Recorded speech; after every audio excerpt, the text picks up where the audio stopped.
प्यारे विद्यार्थियों नमस्कार। स्वागत है आप सभी का आपके अपने YouTube चैनल आरपी स्टडी में। तो आज हम दोस्तों राजस्थान चतुर्श्रेणी कर्मचारी का जो एग्जाम होने वाला है, आप सबको पता है दोस्तों आपका एग्जाम 19, 20 और 21 सितंबर को होने वाला है। मतलब अपने पास बहुत कम समय बचा हुआ है। तो कंप्लीट मॉडल पेपर आपके सामने रहेगा, जिसमें सामान्य Hindi, Rajasthan GK, science, computer, current affairs. तो कंप्लीट पेपर आपके सामने रहेगा। क्लास को आपको ध्यान से कंप्लीट पूरा जरूर देखना है और लास्ट में कमेंट करना है इस मॉडल पेपर में से कितने प्रश्न आपके सही होते हैं, कैसी आपकी तैयारी है। ऐसा का ऐसा पेपर दोस्तों आपके एग्जाम आएगा, मतलब जो प्रश्नों का लेवल रहने वाला है एक समान रहेगा। तो क्लास को आपको ध्यान से कंप्लीट पूरा जरूर देखना है। पहले अपन हिंदी पढ़ेंगे, उसके बाद राजस्थान जीके, साइंस, कंप्यूटर और करंट अफेयर्स। तो ये क्लास दोस्तों आपके एग्जाम के लिए रामबाण सिद्ध होने वाली है, ध्यान से पूरा देख लेना। आप सबको पता है एग्जाम नजदीक है, तो इस समय क्या करना है, आपको भी टेस्ट देने हैं। टेस्ट के माध्यम से आपको पता चल पाएगा तैयारी किस लेवल की है और कैसा पेपर आता है। तो चलिए क्लास का शुभारंभ करते हैं। प्यारे विद्यार्थियों, क्लास का पहला ही सवाल आपके सामने आ चुका है। क्लास को ध्यान से कंप्लीट पूरा जरूर देखना और लास्ट में अपना स्कोर कमेंट करके जाना, ठीक है। तो क्लास का पहला प्रश्न हिंदी से पूछा है। हिंदी का बहुत ही बेहतरीन प्रश्न आपके सामने पूछा है, समुद्र का पर्यायवासी नहीं है। देखो यहाँ पर आप काफी बार गलती कर देते हो, प्रश्न आधा पढ़ते हो फिर क्या पढ़ते हो, समुद्र का पर्यायवासी। आगे लिखा हुआ है कौन सा नहीं है, तो इसको भी साथ में पढ़ा करो। यहाँ पर पूछा है समुद्र का पर्यायवासी कौन सा नहीं है दोस्तों, जलधि, जलज, परावार, यहाँ दोस्तों वारिधि। फटाफट कमेंट करेंगे समुद्र का पर्यायवासी कौन सा नहीं होता है। तो समुद्र का पर्यायवासी है जलज। जलज दोस्तों है, ये समुद्र का पर्यायवासी नहीं होता है। जो भी विद्यार्थी ऑप्शन बी को सही कर रहा है, यहाँ पर बी ऑप्शन आप सबका सही रहेगा। समुद्र का पर्यायवासी जलज नहीं होता है दोस्तों। आगे बढ़ते हैं।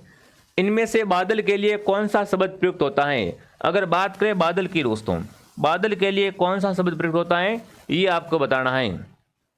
देखिए जलधि, जलज, जलपात या जलद। देखो बादल का अगर आपसे पूछे तो बादल के लिए प्रयुक्त होता है दोस्तों जलद। जलद है, ये क्या है दोस्तों, बादल के लिए प्रयुक्त होता है। तो ऑप्शन क्या रहेगा यहाँ पर, डी ऑप्शन आप सबका सही रहेगा, ठीक है ना। आपके परीक्षा में 20 प्रश्न हिंदी से आएंगे, तो हिंदी भी अच्छे से पढ़ के जाना। दूसरा सवाल यहाँ पर पूछा है हाथी का पर्यायवाची शब्द नहीं है। यहाँ पर कमेंट करेंगे हाथी का पर्यायवाची कौन सा नहीं है, मतंग, करी या मुंडरीक या नाग। फटाफट कमेंट करेंगे हाथी का पर्यायवाची शब्द कौन सा नहीं है। तो हाथी का यहाँ पर पर्यायवाची है पुंडरीक। पुंडरीक दोस्तों है ना, ये हाथी का पर्यायवाची नहीं होता है। जो भी विद्यार्थी सी को सही कर रहा है, सी ऑप्शन आपका राइट है। बाकी वाले देख लो, हाथी के पर्यायवाची होते हैं मतंग, करी, नाग, ठीक है। तो ऑप्शन क्या रहेगा यहाँ पर, सी ऑप्शन आपका सही रहेगा। अगला सवाल दोस्तों आपके सामने, किस विकल्प में सभी शब्द पृथ्वी के पर्यायवाची है। पृथ्वी के पर्यायवाची शब्द है वो किस विकल्प में है। फटाफट कमेंट करेंगे किस विकल्प में सभी शब्द पृथ्वी के पर्यायवाची है दोस्तों। तो पृथ्वी के पर्यायवाची है दोस्तों, देखिए मही है ना, विश्वभरा और धरणी। तीनों की तीनों ही क्या है दोस्तों, तीनों की तीनों ही दोस्तों पृथ्वी के पर्यायवाची शब्द होते हैं। तो जो भी ऑप्शन बी को सही कर रहा है यहाँ पर, बी ऑप्शन आपका राइट है। चलिए आगे बढ़ते हैं। इनमें से कौन सा शब्द पत्थर का पर्यायवाची नहीं है। पत्थर का पर्यायवाची कौन सा नहीं होता है, भूधर, प्रातान, ग्रावा, असम। फटाफट कमेंट करेंगे दोस्तों निम्न में से कौन सा शब्द यहाँ पर आपको बताना है दोस्तों पत्थर का पर्यायवाची नहीं होता है। तो पत्थर का पर्यायवाची शब्द की अगर बात करें तो वो रहेगा यहाँ पर आपका भूधर। भूधर शब्द दोस्तों है, ये पत्थर का पर्यायवाची है, वो नहीं होता है, ठीक है। आगे बढ़े। अगला सवाल, आंख का पर्यायवाची शब्द कौन सा है। अगर बात करें आंख की दोस्तों, आंख का क्या बताना आपको यहाँ पर पर्यायवाची बताना है। देखिए सहकार, कुटज, पीक, हग। फटाफट कमेंट करेंगे आंख का पर्यायवाची है वो दोस्तों होता है ऑप्शन नंबर डी। जो भी ऑप्शन डी को सही कर रहा है यहाँ पर, डी ऑप्शन आपका राइट रहेगा। यहाँ पर ध्रुव है, ये देखो मैं पूरा सही से लिख के आपको, यहाँ पर क्या है दोस्तों आधा द्रग, इस तरीके से ये क्या होता है दोस्तों, आंख का पर्यायवाची होता है, ठीक है। आई बात समझ में सभी को। आगे बढ़े। अगला सवाल, नौकर का पर्यायवाची निम्न में से कौन सा है। नौकर का पर्यायवाची बताओ भाई। नौकर का पर्यायवाची शब्द अगर आपसे पूछ ले एग्जाम में, तो फटाफट कमेंट करेंगे, तो वो होता है बिल्कुल नृत्य। नृत्य है दोस्तों, वो क्या होता है, नौकर शब्द का पर्यायवाची होता है, ठीक है। ध्यान रखना, बहुत अच्छा प्रश्न है। आगे बढ़ें। अगला सवाल आपके सामने, जिन शब्दों के एक से अधिक अर्थ निकलते हैं वह क्या कहलाते हैं? ऐसा कोई शब्द दोस्तों जिसके क्या है दोस्तों एक से अधिक अर्थ निकलते हैं उन्हें क्या कहा जाता है दोस्तों? तो उन्हें कहते हैं अनेकार्थी शब्द, है ना। ऐसा शब्द जिसके अनेकों अर्थ निकलते हो उन्हें क्या कहते हैं दोस्तों?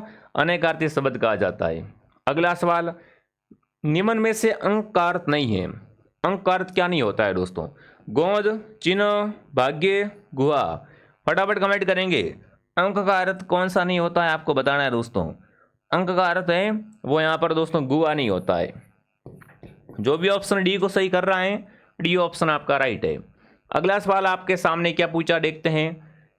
किस विकल्प में परस्पर पर्यायवाची शब्द नहीं है? परस्पर पर्यायवाची, इच्छा का अभिशाप, कपोत का पीक, रात का यमीनी, ऊंट का कसम। तो यहाँ पर कमेंट करेंगे बिल्कुल कि कौन सा शब्द यहाँ पर परस्पर पर्यायवाची शब्द है वो नहीं है। तो परस्पर पर्यायवाची शब्द की अगर बात करें तो बी ऑप्शन को ध्यान से देखो दोस्तों। कपोत का है ना, कपोत का पर्यायवाची है दोस्तों वो बिल्कुल पीक नहीं है। ऑप्शन बी आपका राइट है यहाँ पर। ठीक है, आगे बढ़ें। अगर आपको ये क्लास दोस्तों पसंद आ रही है ना तो क्लास को लाइक एंड सब्सक्राइब जरूर करें। अगला पूछा है कृतज्ञ शब्द का सही विलोम क्या होगा? शब्द एक कृतज्ञ। कृतज्ञ शब्द का क्या करना है आपको यहाँ पर दोस्तों? विलोम शब्द बताना है। फटाफट कमेंट करेंगे। कृतज्ञ शब्द का विलोम शब्द जो होता है प्यारे विद्यार्थियों वो क्या होता है? वो होता है दोस्तों कृतघ्न। क्या होता है? कृतघ्न। सी ऑप्शन आपका राइट है। अगला पूछा आपसे मौखिक सही का विलोम बताओ भाई। मौखिक का विलोम लिखो फटाफट तरीके से। मौखिक का विलोम अगर आपसे पूछे तो उसे अपन क्या कहा जाते हैं? लिखित कहते हैं दोस्तों। मौखिक शब्द का विलोम क्या होता है? लिखित है वो मौखिक का विलोम होता है। अगला सवाल आपके सामने, उत्तम का सही विलोम शब्द है। उत्तम का विलोम अगर आपसे पूछें दोस्तों, आप तो बड़ा ही उत्तम काम कर रहे हो, है ना, तो इसका अगर आपसे विलोम शब्द पूछे तो विलोम रहता है अदम। ठीक है ना, उत्तम का विलोम क्या रहता है? अदम दोस्तों है वो उत्तम का विलोम रहता है। अगला प्रश्न पूछा है आघात शब्द का विलोम शब्द क्या होगा? आघात। आघात शब्द का विलोम अगर आपसे पूछे फटाफट कमेंट करेंगे। आगत शब्द का विलोम शब्द होता है दोस्तों वो होता है अनागत। क्या होता है? अनागत। ऑप्शन ए आपका राइट है। अगला पूछा है सुमेलित कीजिए। यहाँ पर क्या करना है विद्यार्थियों? आपको मिलान करनी है, कुछ नहीं करना है दोस्तों। क्या करना है आपको यहाँ पर? मिलान करनी है। बिल्कुल, विलोम शब्द को आपको मिलाना आपस में कि कौन कौन से आपस में विलोम शब्द है। चलिए फटाफट मिलान कीजिए, आपको समय दिया जा रहा है। फटाफट तरीके से कमेंट कर देंगे दोस्तों। चलिए, तो सबसे पहले अपना दोस्तों रिजु रहेगा। रिजु में क्या आएगा? सबसे पहले दोस्तों आएगा अपना वक्र। रिजु का विलोम क्या होता है दोस्तों? वक्र होता है। उसके बाद स्थवर का जंगम होता है। अगर उसके बाद मुख का पूछे तो मुख का होता है वाचाल। उग्र का सौम्य। तो कोड बनेगा DABC। कोड क्या बनेगा दोस्तों? DABC बनेगा। ठीक है, आगे बढ़ते हैं। अगला सवाल, अगला पूछा निम्नलिखित शब्दों में से विपरीत शब्द कौन कौन से है? देखिए, सदाचार गृहस्थ विकल्प है अपने, शिष्टाचार योगी, दुराचार संन्यास, अभिचार वनाप्रस्थ। उपयुक्त में से कोई नहीं। पहले बताओ सदाचार का विलोम क्या होता है? सदाचार का विलोम अगर आपको पता नहीं है दोस्तों फिर भाई कोई काम की आपकी तैयारी नहीं है। सदाचार किसे किसे कहते हैं पता है क्या आपको? सदाचार दोस्तों, सदाचार का जो विलोम होता है ना बच्चे को पता होना बहुत ज़रूरी है। ठीक है, तो यहाँ पर आपका उत्तर रहेगा सदाचार का विलोम रहता है दुराचार और ग्रस्त का विलोम होता है संन्यास। तो यहाँ पर क्या रहेगा उत्तर? बी ऑप्शन आप सबका बिल्कुल एकदम राइट रहेगा। अगला प्रश्न पूछा है किस विकल्प में विलोम शब्द युग्म है? विलोम युग्म किस में है दोस्तों? विलोम शब्द किस में दिए हुए हैं ये आपको बताना है। फटाफट तरीके से सभी कमेंट करेंगे। विलोम युग्म है वो किस में दिए हुए हैं यहाँ पर? तो विलोम शब्द दिए हुए हैं ऑप्शन नंबर डी में, सुरति और वीरति। ये दोनों आपस में क्या है दोस्तों? विलोम शब्द है। ठीक है, आगे बढ़े। अगला सवाल, शुष्क शब्द का विलोम शब्द क्या रहेगा?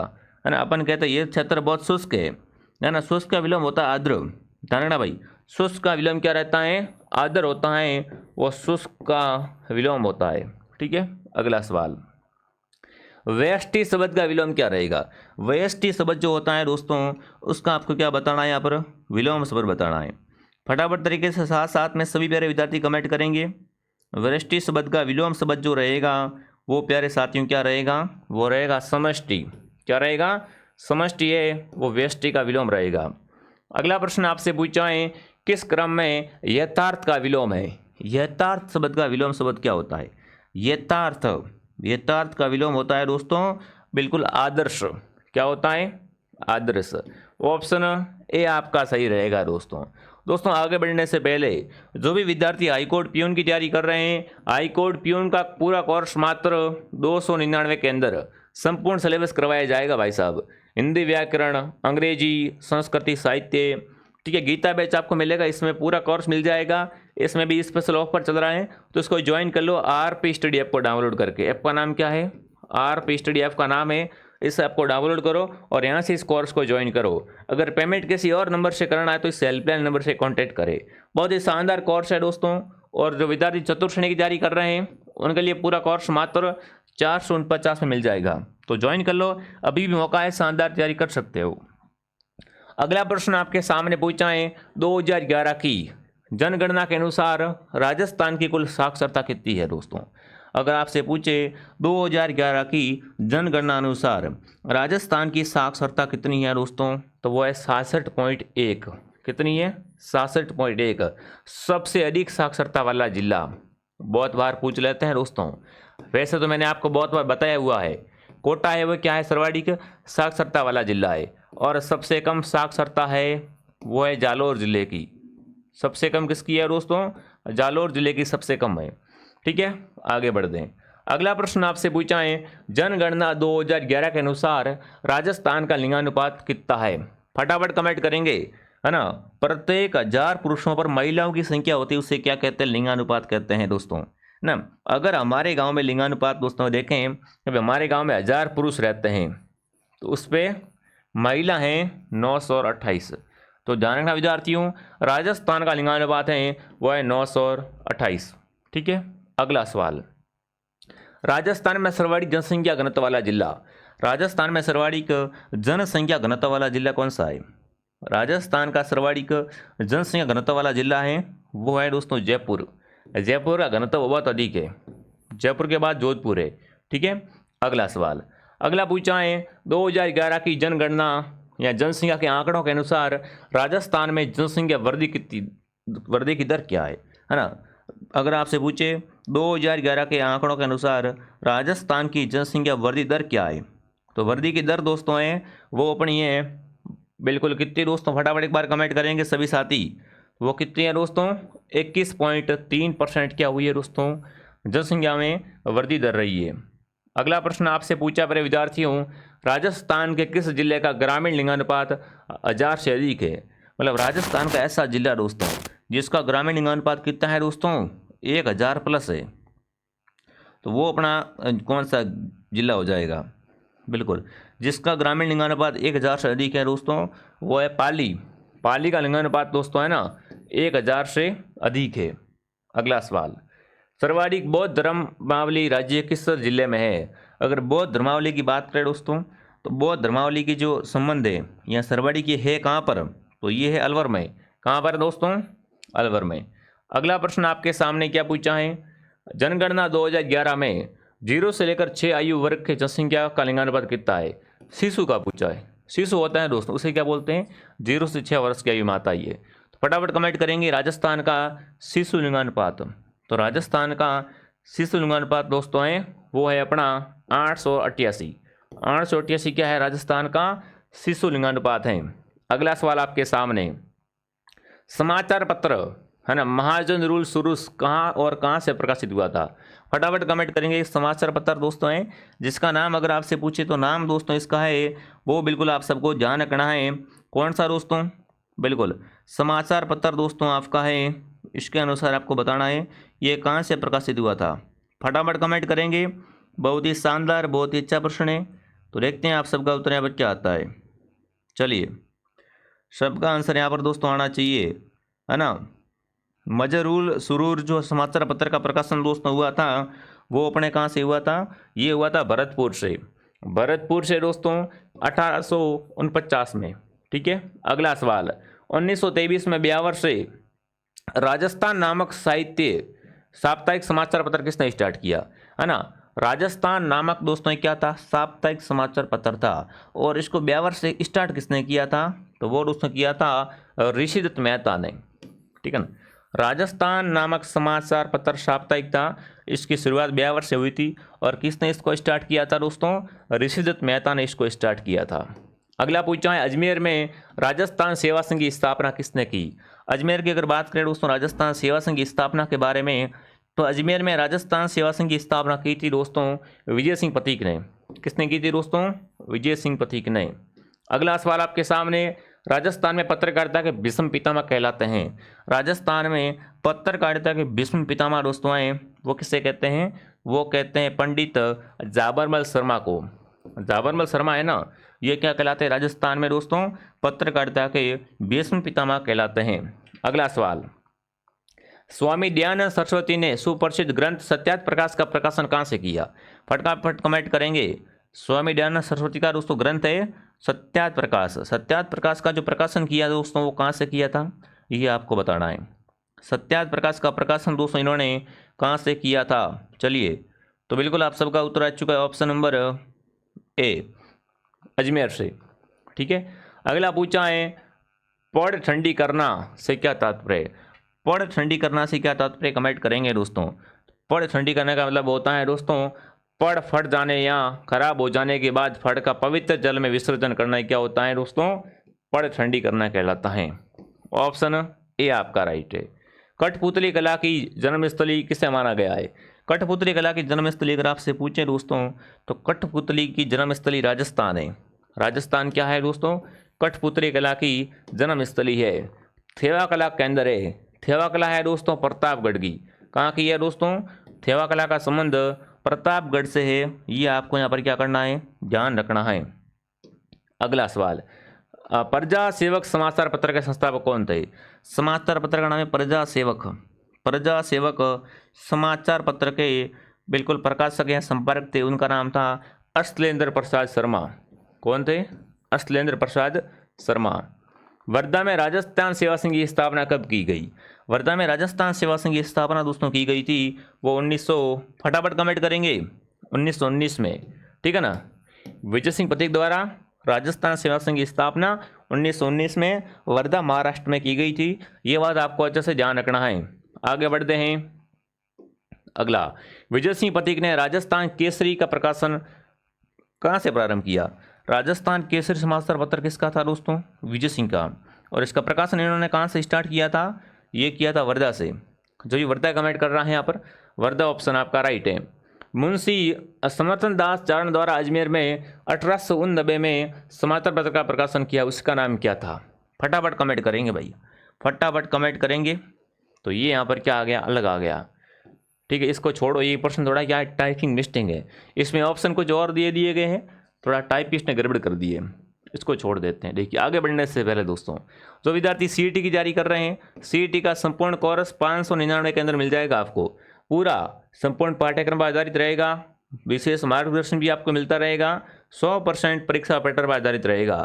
परीक्षा में इससे बार कुछ नहीं आने वाला है, तो ज्वाइन कर लो आरपी स्टडी ऐप को डाउनलोड करके, ठीक है। एग्जाम तक अच्छे तरीके से हम तैयारी करवाएंगे आपको।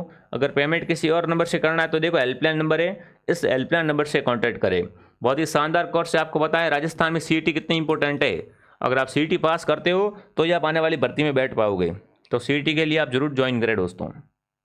अगला सवाल, सांची की माता किसे माना गया है। सांची की माता है वो किसे माना गया है, ये आपको बताना है। सांची की माता दोस्तों है वो किसे माना गया है, तो बिल्कुल सांची की माता है पार्वती माता। पार्वती माता को क्या कहते हैं, सांची की माता कहते हैं। राजस्थान का कौन सा शहर अजरक प्रिंट के लिए जाना जाता है। अजरक प्रिंट राजस्थान के बाड़मेर की है। अजरक प्रिंट के लिए राजस्थान का बाड़मेर जाना जाता है, ठीक है। राजस्थान का राज सोनी परिवार आभूषण निर्माण की निम्न में से किस कला से संबंधित दोस्तों आए। देखो अगर आपसे बात करें राजस्थान के राज सोनी परिवार की, सोनी परिवार का संबंध अगर आपसे पूछे किससे है दोस्तों, तो वो है मीनाकारी से। मीनाकारी ऑप्शन आप सबका सही रहेगा। ब्लू पोट्री एक पारंपरिक शिल्प है। ब्लू पोट्री कहाँ की है दोस्तों, जयपुर की है। और ब्लैक पोट्री अगर आपसे पूछता तो ब्लैक पोट्री कोटा की है और ब्लू पोट्री वो जयपुर की है, ठीक है।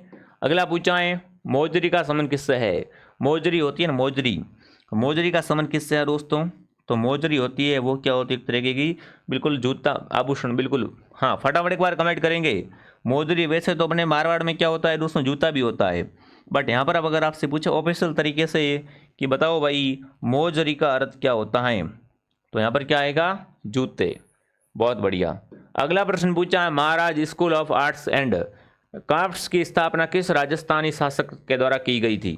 फटाफट कमेंट करेंगे, है ना। महाराजा स्कूल ऑफ आर्ट्स की स्थापना है दोस्तों, वो किस राजस्थानी शासक द्वारा करवाई गई थी? तो वो थे अपने सवाई राम सिंह। अगला सवाल, भारतीय रक्षा सेनाओं के सुप्रीम कमांडर कौन है? बताओ भाई, फटाफट कमेंट करेंगे। भारतीय रक्षा सेनाओं के सुप्रीम कमांडर है वो है राष्ट्रपति साहब। कौन है? राष्ट्रपति। भारत के संविधान के किस अनुच्छेद के अंतर्गत राष्ट्रपति का चुनाव होता है ना? संविधान के किस अनुच्छेद के अंतर्गत राष्ट्रपति का चुनाव होता है दोस्तों? तो राष्ट्रपति को चुना जाता है अनुच्छेद 54 के तहत। इंपॉर्टेंट क्वेश्चन है, स्टार लगा दो भाई, बहुत अच्छा प्रश्न है। भारत के राष्ट्रपति का चुनाव की पद्धति क्या है ना? राष्ट्रपति के चुनाव की जो पद्धति दोस्तों है वो पद्धति बताइए। तो उस पद्धति का नाम होता है बिल्कुल आनुपातिक प्रतिनिधित्व पद्धति के अनुसार एकल संक्रमणीय मत द्वारा है ना राष्ट्रपति का चुनाव किया जाता है। अगला, मनुष्य के शरीर में पसलियों की जोड़े होते हैं, है ना। पसलियों के कितने जोड़े होते हैं? एक मनुष्य के शरीर में आपको बताना है पसलियों के कितने जोड़े पाए जाते हैं। फटाफट कमेंट कर देंगे। तो पसलियों के जोड़े होते हैं 12, ठीक है ना, 12 जोड़ी पसलियाँ होती है। अगला पूछा है, पेशियों की अस्थि से है ना जोड़ने वाली संरचना क्या होती है? पेशियों को अस्थि से जोड़ने वाली दोस्तों जो संरचना होती है उसे क्या कहते हैं? तो उसे कहा जाता है दोस्तों, बहुत बढ़िया, वेरी गुड, क्या कहते हैं? कंडरा कहा जाता है। सबका सही आ रहा है। मानव शरीर में सबसे लंबी अस्थि कौन सी है? मानव शरीर की सबसे लंबी अस्थि का नाम बताइए फटाफट। तो सबसे लंबी अस्थि होती है दोस्तों फीमर। फीमर क्या है? सबसे लंबी अस्थि होती है। मानव कलाई में नाड़ी स्पंदन करती है ना। मानव की कलाई में नाड़ी स्पंदन करती है दोस्तों, वो किस तरीके से करती है? तो यहाँ पर आपका उत्तर रहेगा हृदय के समान दर पर, ठीक है। अगला सवाल, मानव शरीर में ऑक्सीजन का परिवहन किसके माध्यम से किया जाता है? ऑक्सीजन का परिवहन किया जाता है दोस्तों, वो मानव शरीर में किसके माध्यम से किया जाता है, ये आपको बताना है। बहुत ही शानदार, बहुत ही अच्छा, बहुत ही बेहतरीन प्रश्न आपसे पूछा है। ऑक्सीजन का परिवहन किसके माध्यम से होता है दोस्तों? तो वो होता है हीमोग्लोबिन और रुधिर प्लाज्मा के द्वारा। तो यहाँ पर क्या आएगा? सी आएगा।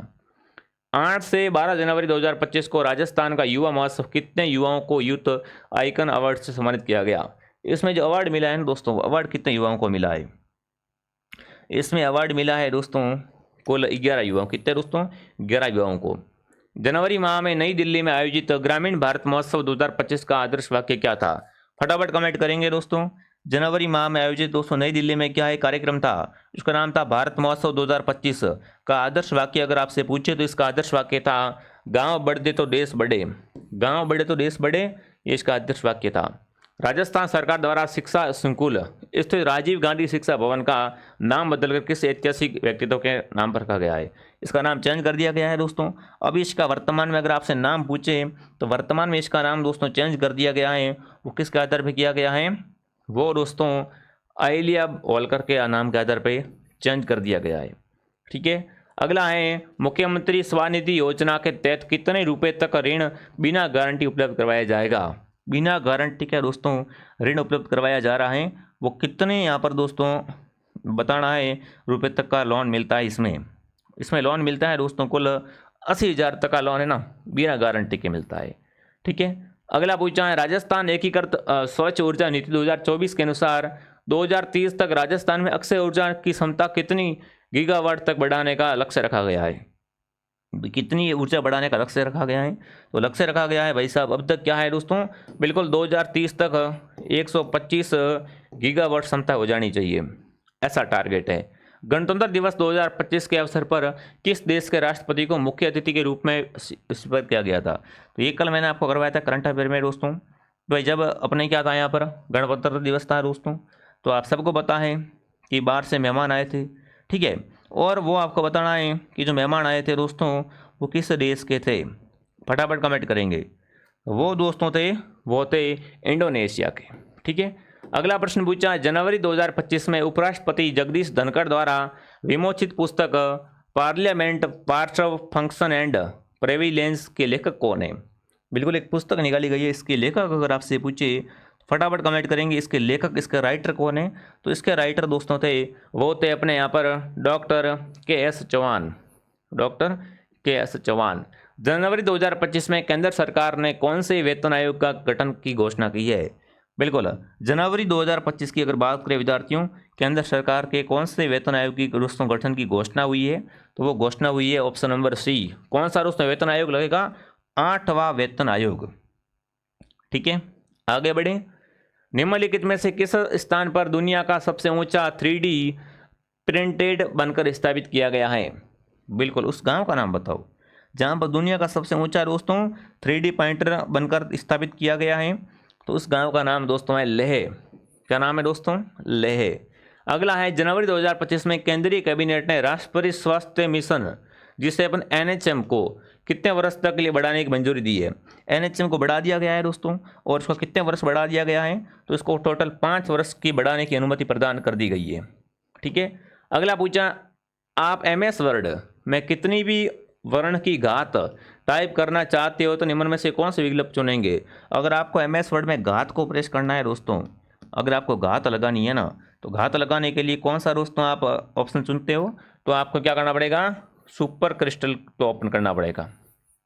ठीक है, अगला पूछा है, रीडर ऑफ फोल्डर को है ना इंस्टॉल करने का कमांडेड किस टैब में मिलता है?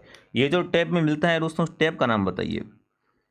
ये फंक्शन किस टैब में मिलता है ये आपको बताना है। तो बिल्कुल आप सबका उत्तर आ चुका है, ये मिलता है इंस्टॉल्ड में। ठीक है, अगला है, MS वर्ड में कितने प्रकार के एलिजिमेंट होते हैं? MS वर्ड की अगर बात करें विद्यार्थियों, तो यहाँ पर आप सबका जो उत्तर रहेगा वो क्या हो जाएगा दोस्तों?